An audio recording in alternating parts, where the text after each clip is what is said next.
Tehran ওয়াশিংটনের সংঘাত এখন ছড়িয়ে পড়েছে পুরো মধ্যপ্রাচ্য জুড়ে। প্রতিদিনই আসছে হামলা পাল্টা হামলার খবর। যুক্তরাষ্ট্র হামলার পেছনে কারণ হিসেবে দেখিয়েছে ইরানের পারমাণবিক শক্তি অর্জনের স্বপ্নকে।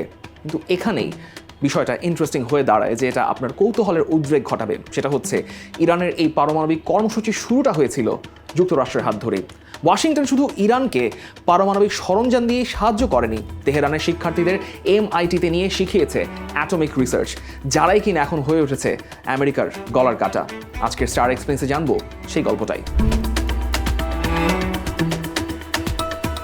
1953 সালের 8ই ডিসেম্বর জাতিসংঘ সাধারণ পরিষদে ভাষণ দেন যুক্তরাষ্ট্রের প্রেসিডেন্ট আইজেনহাওয়ার। তিনি বলেন, পারমাণবিক শক্তি সামরিক কাজের ব্যবহার থেকে সরিয়ে শান্তির জন্য ব্যবহার করা হবে। আইজেনহাওয়ার জাতিসংঘের অধীনে একটি আন্তর্জাতিক পরমাণু শক্তি সংস্থা গঠনের প্রস্তাব দিয়েছিলেন, যার কাজ হবে পারমাণবিক পদার্থকে মানব কল্যাণে ব্যবহারের উপযোগী করে তোলা।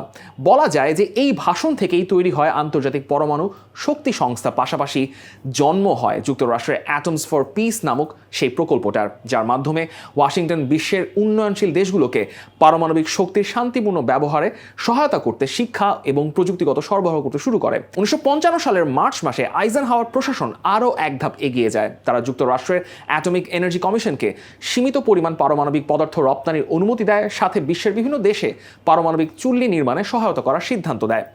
বিবিসির দাবি যে অ্যাটমস ফর পিস প্রকল্পের আওতায় বিভিন্ন দেশ যুক্তরাষ্ট্রের পারমাণবিক সহায়তা পেতে শুরু করে। এর মধ্যে কয়েকটি দেশ হলো ভারত, পাকিস্তান, ইসরায়েল এবং ইরান। 1953 সাল ইরানের মোসাদ্দেক সরকারকে হটিয়ে যুক্তরাষ্ট্র ক্ষমতায় বসায় শাহ মোহাম্মদ রেজা পাহলভির সরকারকে। বলতে গেলে ইরানের শাহ সরকার চলতে থাকে ওয়াশিংটনের রেসিপিতে।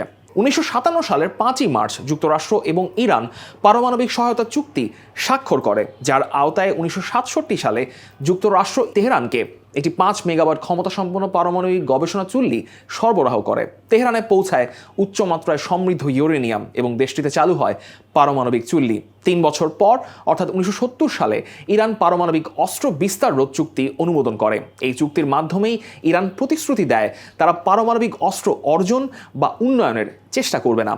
1974 সালে তেহরান ঘোষণা দেয় তারা 2 দশকের মধ্যে ইরানে 23টি পারমাণবিক বিদ্যুৎ কেন্দ্র নির্মাণ করবে, যার প্রত্যেকটির উৎপাদন ক্ষমতা হবে প্রায় 23,000 মেগাওয়াট।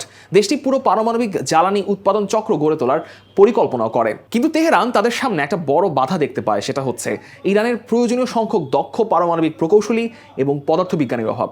এই সমস্যার সমাধানের জন্য ইরান যুক্তরাষ্ট্রের ম্যাসাচুসেটস ইনস্টিটিউট অফ টেকনোলজি বা MIT-র কাছে যায়। নিজ দেশের শিক্ষার্থীদের জন্য MIT-তে একটি মাস্টার্স প্রোগ্রাম চালু করে, যাতে ইরানের প্রথম প্রজন্মের পারমাণবিক প্রকৌশলীদের প্রশিক্ষণ দেওয়া সম্ভব হয়। এই শিক্ষামূলক কর্মসূচিতে প্রথম 2 বছর ইরান প্রায় $13 লাখ খরচ করে। কিন্তু ওয়াশিংটন তেহরানের পারমাণবিক সহযোগিতা খুব বেশি দিন স্থায়ী হয়নি। 1979 সালে ইরানে ইসলামিক বিপ্লবের বিজয়ের পর সবকিছু বন্ধ হয়ে যায়। প্রযুক্তি ইতিহাসবিদ স্টুয়ার্ট ডব্লিউ লেসলি ও রবার্ট কার্গন এক প্রবন্ধে লেখেন, MIT-তে কেউ কল্পনাও করেনি যে তারা ইরানের শাহের জন্য যে প্রোগ্রাম তৈরি করেছিলেন তা এত দ্রুত ইসলামী বিপ্লবীদের হাতে চলে যাবে। কেউ বিশ্বাস করতো না যে তারা যেসব ইরানি শিক্ষার্থী ও শিক্ষককে প্রশিক্ষণ দিচ্ছিলেন তাদের অনেকেই বিপ্লবের পক্ষে অবস্থান নেবেন। ইরানের Aryamehr university of technology, যা MIT-এর আদলে গঠিত হয়েছিল, পরবর্তীতে এটি হয়ে ওঠে ইরানের বিপ্লবী ছাত্র আন্দোলনের অন্যতম কেন্দ্রস্থল। ইরানের ইসলামী বিপ্লবের পর ক্ষমতায় আসেন আয়াতুল্লাহ রুহুল্লাহ খোমেনি, কিন্তু তার নেতৃত্বাধীন নতুন ইসলামী সরকার শাহের পারমাণবিক প্রকল্পগুলোকে সরাসরি প্রত্যাখ্যান করে।